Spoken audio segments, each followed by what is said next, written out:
Le Graal. Ce simple mot évoque des images de chevaliers valeureux, de forêts enchantées et de mystères insondables. Il est le trésor ultime, l'objet de toutes les convoitises, la promesse d'une révélation qui pourrait changer le cours de l'humanité. Depuis des siècles, son nom résonne à travers l'histoire, la littérature et l'art, captivant l'imagination des rois comme des aventuriers. Mais pourquoi cette quête, souvent vaine, continue-t-elle de nous fasciner avec une telle intensité? Pourquoi, en ce jour du 13 septembre 2025, le secret du Graal demeure-t-il l'une des plus grandes énigmes de notre passé, un appel irrésistible à l'aventure et à la découverte? La fascination pour le Graal réside peut-être dans sa nature même, profondément insaisissable. Est-ce un objet physique, une coupe étincelante ayant recueilli le sang du Christ? Ou bien s'agit-il d'un symbole, une métaphore pour une connaissance perdue, une sagesse ancienne que seuls les plus purs peuvent atteindre? Cette ambiguïté est au cœur de son pouvoir d'attraction. Chaque époque, chaque culture a projeté sur le Graal ses propres espoirs, ses peurs et ses désirs.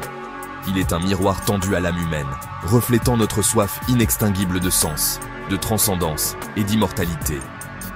La quête du Graal n'est pas seulement la recherche d'un trésor, mais une interrogation profonde sur notre propre existence. Il est une promesse. La promesse de guérir les blessures, de restaurer un royaume déchu, d'apporter la connaissance absolue ou la vie éternelle. C'est cette dimension de mérite, cette idée que la découverte dépend non pas de la richesse aujourd'hui, à l'ère de la science et de la technologie, on pourrait croire que de tels mythes se sont évanouis. Pourtant, il n'en est rien. Le Graal est la preuve que, malgré notre rationalité, nous avons encore besoin de mystère et de l'espoir qu'un secret extraordinaire attend d'être révélé. Pour comprendre le Graal, il faut remonter le temps. Il faut se transporter à la cour légendaire du roi Arthur, à Camelot. Imaginez un monde de bravoure d'honneur et de sorcellerie. La table ronde, symbole d'égalité entre les plus nobles chevaliers du royaume, devient le point de départ de cette aventure spirituelle. Lancelot Perceval, Galahad Bohort. Ces noms, gravés dans la légende, sont indissociables de cette quête sacrée. Ils ne cherchent pas l'or ou la gloire, mais un objet divin capable de restaurer le royaume et de guérir le roi pécheur, ce souverain énigmatique dont la blessure se répercute sur ses terres. La quête est initiée par une vision mystique. Un jour, alors que les chevaliers sont réunis autour de la table ronde, le Saint Graal apparaît, voilé, flottant dans les airs, emplissant la salle d'une lumière céleste et d'un parfum suave. C'est alors que les chevaliers, éblouis par ce miracle, prêtent serment. Ils jurent de ne pas connaître de repos avant d'avoir contemplé le Graal à découvert. Si la cour d'Arthur est le berceau de la légende, un homme est le véritable architecte du mythe du Graal tel que nous le connaissons. Il s'agit de Chrétien de Troyes, poète de la cour de Champagne, fin du XIIe siècle. Vers 1180, il écrit Perceval ou le Conte du Graal. Pour la première fois, il met en scène cet objet mystérieux. Avant lui, Graal désignait un plat large et creux. Chrétien lui donne une aura sacrée. Dans son récit, le jeune et naïf Perceval est invité au château du roi pêcheur. Durant le repas, il assiste à un cortège étrange. Une jeune fille porte un Graal étincelant, fait d'or pur. Il voit aussi une lance qui saigne. Rappelant le conseil maternel de ne pas poser de questions indiscrètes, Perceval reste silencieux. Le lendemain, il se réveille dans un château désert. Chrétien ne donne aucune explication. Il laisse son œuvre inachevée. Chrétien de Troyes a planté une graine. De cette graine a germé une forêt de symboles, de récits et de théories. Cette forêt s'étend jusqu'à nos jours, faisant du Conte du Graal l'un des textes les plus influents de la culture occidentale. Le Graal n'a pas un seul visage, mais 1000. Au fil des siècles, sa nature a été constamment réinterprétée, donnant naissance à des théories aussi fascinantes que contradictoires. La plus connue et la plus orthodoxe est celle du Saint Calice. Selon cette tradition, Joseph d'Arimathie aurait recueilli le sang du Christ dans la coupe de la Seine, avant de l'emporter avec lui en Occident, peut-être jusqu'en Grande-Bretagne, à Glastonbury. Cependant, une autre théorie, bien plus audacieuse et controversée, a émergé au XXe siècle. Elle repose sur un jeu de mots en ancien français. Le Saint Graal pourrait en réalité se lire « sang réal », le sang royal. Dans cette perspective, le Graal ne serait plus une coupe, mais le symbole de la lignée de Jésus-Christ. Selon cette hypothèse, Jésus aurait eu des enfants avec Marie-Madeleine, et leur descendance, porteuse du sang royal, se serait perpétuée en secret à travers les siècles, notamment en France via la dynastie des Mérovingiens. Parmi les nombreux objets prétendant être le Saint Graal, l'un d'eux se distingue par son histoire et la vénération dont il fait l'objet. Il s'agit du Saint Calice, conservé dans la cathédrale de Valence, en Espagne. Contrairement à de nombreuses légendes évanescentes, cette coupe repose sur un piédestal bien réel et attire des milliers de pèlerins et de curieux chaque année. La relique se compose d'une coupe supérieure en agate polie, datée par les archéologues du 1er siècle avant ou après Jésus-Christ et provenant du Moyen-Orient. Cette datation la rend compatible, du moins chronologiquement, avec l'époque du Christ, ce qui enflamme l'imagination. Au cœur des Corbières, dans le sud de la France, se niche un petit village qui est devenu l'épicentre d'une énigme du Graal moderne, Rennes-le-Château. Tout commence à la fin du 19e siècle, avec son curé, l'abbé Béranger Saunière. Cet homme modeste, nommé dans une paroisse pauvre, se met soudainement à dépenser des sommes colossales. Il rénove entièrement son église de manière excentrique. Il construit une villa somptueuse, la Villa Betania, et une tour, la tour Magdala, d'où il peut contempler le paysage. L'église Sainte-Marie-Madeleine elle-même est une véritable chasse au trésor pour les initiés. À l'entrée, une statue d'un démon, Asmodée, gardien des secrets et des trésors, soutient le bénitier.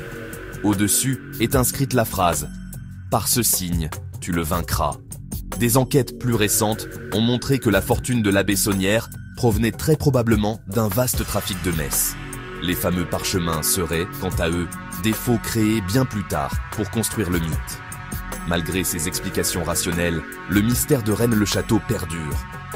Il est un exemple parfait de la manière dont la quête du Graal peut transformer un fait divers local en une épopée mondiale, mêlant histoire, complot et espoir d'une révélation extraordinaire. Aucune histoire du Graal ne serait complète sans évoquer les plus célèbres des moines soldats, les chevaliers du Temple. L'ordre du Temple, fondé en 1119 à Jérusalem, avait pour mission officielle de protéger les pèlerins en Terre Sainte. Mais leur ascension fulgurante, leur richesse immense et leur fin tragique ont alimenté les fantasmes les plus fous. Pour beaucoup, les Templiers n'étaient pas de simples protecteurs. Ils étaient les gardiens d'un secret immense. Un trésor ramené de Jérusalem après des fouilles sous les ruines du temple de Salomon. Et franchement, quel trésor pourrait être plus grand que le Saint Graal? Les premiers Templiers, 9 chevaliers seulement, auraient passé près d'une décennie à creuser sous l'esplanade des mosquées. L'Arche d'Alliance, des textes secrets contredisant la version officielle des évangiles, le Graal lui-même, la coupe, ou des preuves d'une lignée sacrée. Leur fin brutale en 1307, orchestrée par Philippe le Bel, ne fait qu'ajouter au mystère. Arrêtés, torturés pour avouer des hérésies, puis brûlés sur le bûcher, ils n'auraient jamais révélé l'emplacement de leur fabuleux trésor.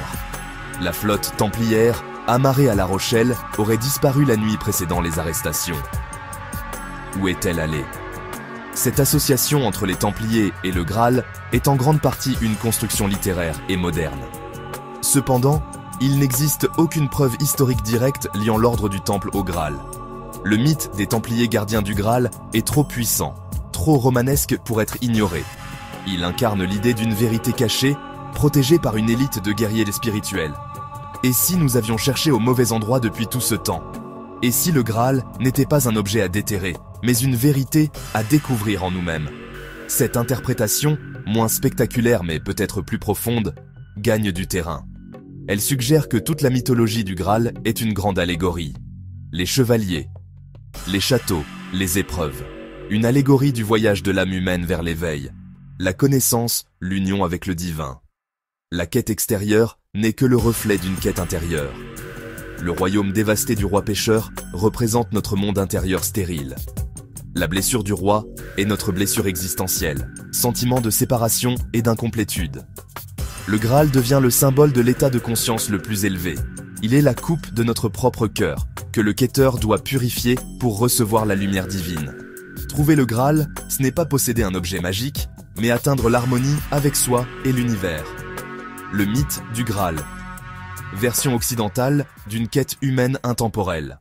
Alors, que reste-t-il du Graal en 2025? Est-il condamné à n'être qu'une relique poussiéreuse des légendes médiévales, un sujet pour les historiens et les romanciers? Je ne le crois pas. Plus que jamais, le Graal continue de nous parler. Il a simplement changé de forme pour s'adapter à notre époque. La quête n'est plus menée à cheval dans des forêts enchantées, laboratoires scientifiques, studios d'artistes, entreprises innovantes ou au plus profond de notre conscience numérique. Le Graal moderne est la recherche de ce qui peut guérir notre monde. Un monde blessé par les crises écologiques, sociales et spirituelles. Pensez aux scientifiques qui cherchent le remède à une maladie incurable, ou la source d'une énergie propre et inépuisable. N'est-ce pas là une forme de quête du Graal ? Ils cherchent une solution qui pourrait sauver des vies et restaurer l'équilibre de notre royaume, la planète Terre. Pensez aux artistes, aux poètes et aux philosophes qui cherchent à donner un nouveau sens à notre existence, à créer une beauté qui élève l'âme dans un monde souvent matérialiste et désenchanté. Ils sont les Perceval modernes, qui posent les questions essentielles pour tenter de guérir notre mal-être collectif. Le Graal aujourd'hui pourrait aussi être la quête de la vérité à l'ère de l'information et des fake news. Dans un monde où nous sommes bombardés de données, de mensonges et de manipulations, chercher la connaissance authentique, la sagesse et le discernement est une véritable quête chevaleresque. Cela demande du courage, de l'humilité et une pureté d'intention pour ne pas se laisser séduire par les illusions. Le Graal serait alors la capacité de distinguer le vrai du faux, le sens du non-sens, pour construire un monde plus juste et plus éclairé. En définitive, le Graal est peut-être la plus belle métaphore de l'aspiration humaine. Il représente ce but ultime, presque inaccessible, qui nous pousse à nous dépasser, à devenir meilleurs. Peu importe qu'il s'agisse d'une coupe, d'une lignée ou d'un état de conscience. L'important est la quête elle-même. C'est elle qui nous anoblit, qui donne un but à notre voyage. Le Graal nous rappelle que, même dans un monde qui se veut rationnel, il y a toujours une place pour le mystère, pour l'espoir et pour la conviction que quelque chose de plus grand nous attend, si seulement nous avons le courage de le chercher. Et cette quête, mes chers amis, ne finira jamais.